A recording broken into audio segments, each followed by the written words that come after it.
Tiga tips redaksi transaksi e-purchasing. Entah Anda menggunakan e-purchasing versi lama atau versi katalog 6, insya Allah 3 tips ini sangat berguna buat Anda. Perhatikan baik-baik, dan ini sebenarnya adalah menjelaskan VT yang sudah ada sebelumnya. Tips redaksi transaksi e-purchasing ini adalah versi penjelasan presentasinya saja secara ringkas ya. Tips yang pertama adalah saat membuat paket. Ya, Anda simpan baik-baik kata-katanya itu, dan itu sudah ada di dalam caption ya. Tinggal di caption di VT yang tentang tips redaksi transaksi purchasing ini, Anda tinggal mensimpan ini dalam notes, kemudian biasakan setiap kali transaksi purchasing Anda tuangkan ini, Bapak Ibu. Insya Allah ini akan menjadi jejak digital yang akuntabel buat Anda. Akan menjadi jejak digital yang akuntabel, insya Allah ya. Pertama, saat buat paket, tips yang pertama, gunakan kata-kata ini, rekan-rekan semuanya. Ini kita sudah mempertimbangkan dengan berbagai macam potensi-potensi bahasa hukum yang nantinya akan sangat-sangat bermanfaat ketika kita menghadapi suatu pemeriksaan. Ya, entah itu pemeriksaan audit, kayak pemeriksaan aparat penegak hukum, kan, auzubillahi min dzalik ya.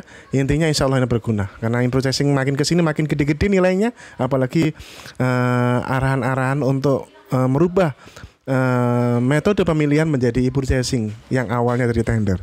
Sangat kita junjung baik tinggi. Pertama, saat buat paket, tips yang pertama ya, pada saat Anda buat paket itu kan ada suatu kotak box yang mesti kita isi ya. Ya, pada saat kita menjelang membuat paket tuh ya, ada kotak box yang mesti kita isi. Dan biasanya ya diisi ya semua standar aja, dilaksanakan dengan e-purchasing atau malah dikosongin gitu ya. Itu jangan, diisi dengan kata-kata ini. Prosedur e-purchasing akan dilaksanakan dengan strategi negosiasi menggunakan spesifikasi teknis yang sudah di-upload dan dapat di-download oleh pelaku usaha untuk dipelajari sebagai bahan negosiasi teknis dan harga. Itu kalau negosiasi. Kalau Anda menggunakan mini kompetisi ya tinggal ganti kata-kata negosiasi dengan kata mini kompetisi, terserah. Tapi saya tetap merekomendasikan negosiasi. Maka itulah kata-katanya ya. Prosedur e-purchasing akan dilaksanakan dengan strategi negosiasi menggunakan spek tek yang sudah di-upload dan dapat di-download. Dan ini kata-kata ini berguna supaya rekan-rekan pelaku usaha yang merasa dipilih itu mendownload gitu. Dengan ada penjelasan ini, karena pada saat mereka mendapatkan pesanan untuk melakukan negosiasi atau kompetisi, ada permintaan ini, ada melihat pajak ini, mereka akan tergerak untuk mendownload dan mempelajari, karena ini akan menjadi dasar sebagai bahan negosiasi baik teknis maupun harga.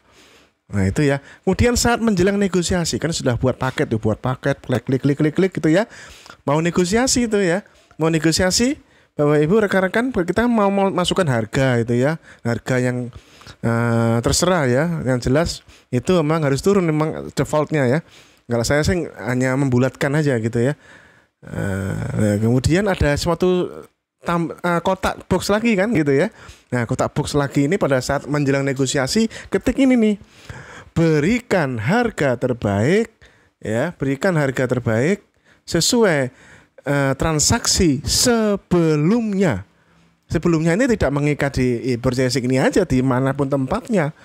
Dan silahkan pelajari spesifikasi teknis ini. Apabila terdapat bagian yang tidak disetujui, silahkan disampaikan. Jika setuju, maka spesifikasi teknis ini menjadi bagian yang tidak terpisahkan ya dari dokumen kontrak surat pesanan nantinya. Ini saat misalnya negosiasi. Makanya biar dia itu dia mempelajari itu benar-benar. Karena kalau sudah deal, ya sudah, apapun yang tertuang di spek itu adalah bagian yang tidak terpisahkan dari dokumen kontrak. Dari kontrak surat pesanan nanti lampirannya adalah spek ini nanti. Gitu. Inilah strategi ini yang mencegah penyakit utama PPK di Indonesia ketika melakukan e-purchasing. Mayoritas PPK di Indonesia melakukan e-purchasing tanpa persiapan dokumen spesifikasi teknis e-purchasing yang merupakan link dari katalog pelaku usaha yang kita pilih dituangkan dalam sebuah dokumen, kemudian kita tambahkan komponen-komponen spek yang lain. Kalau misalnya itu untuk barang dan lainnya, kita tambahkan spek kinerja, spek jumlah, spek waktu, spek pelayanan, seperti itu ya. Menjadi bahan negosiasi. Kalau itu jenis pekerjaan konstruksi, kita fixkan golongan yang seperti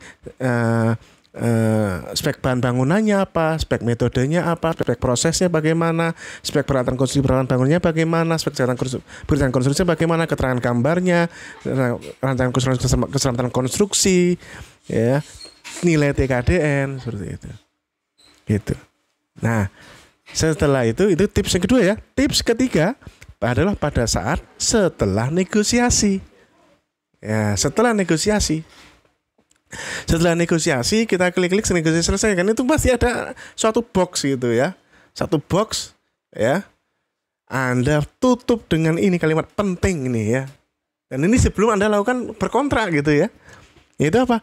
Dengan kesepakatan hasil negosiasi ini, maka harga yang Anda berikan sudah merupakan harga terbaik saat ini. Dan Anda menyepakati seluruh ketentuan yang tertuang pada spesifikasi teknis, ya, yang tertuang pada spesifikasi teknis, dan yang menjadi bagian yang tidak terpisahkan dari dokumen kontrak surat pesanan dan menjadi dasar pemeriksaan hasil pekerjaan dan penilaian kinerja penyedia.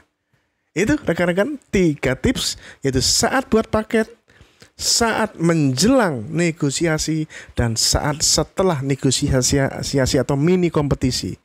Ya, jadi tips yang ketiga itu adalah Anda lakukan sebelum berkontrak.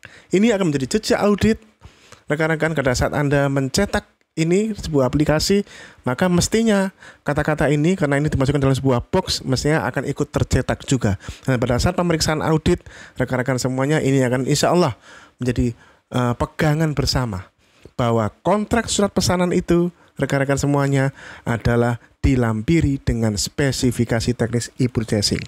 Ya, dan spek e-purchasing ini pun rekan-rekan semuanya juga dilampiri dengan seluruh lampiran produk barang maupun jasa yang tertuang pada saat itu. Ya, Anda klik pada saat itu, karena ada lampiran kadang-kadang ya, brosurnya misalkan ya, itu masukkan tambahkan di sini. Insya Allah ini ada 3 tips redaksi transaksi e-purchasing ini akan sangat membantu untuk meningkatkan akuntabilitas dan memitigasi berbagai macam potensi di belakangnya. Dan ini menjadi pegangan bersama antara para pihak. Dan hasil yang dihasilkan dari harga dari e-purchasing adalah harga pasar. Dan mengingatkan teman-teman auditor, tugas seorang auditor pada tahap yang kalau Anda memeriksa proses pengadaan barang jasa, memeriksa kontrak pengadaan barang jasa, tugas Anda bukan melakukan analisis pasar dengan mencari harga yang wajar. Bukan. Tugas Anda adalah memeriksa apakah yang dibayarkan, setiap 1 rupiah yang dibayarkan itu memang sesuai dengan kontraknya, sesuai dengan speknya. Apa yang ada di lapangan sesuai dengan speknya. Apakah ada yang difiktifkan atau tidak. Apakah ada yang Anda spesifikasi atau tidak. Atau bahkan nauzubillah, apakah Anda menemukan gratifikasi atau suap atau tidak. Seperti itu.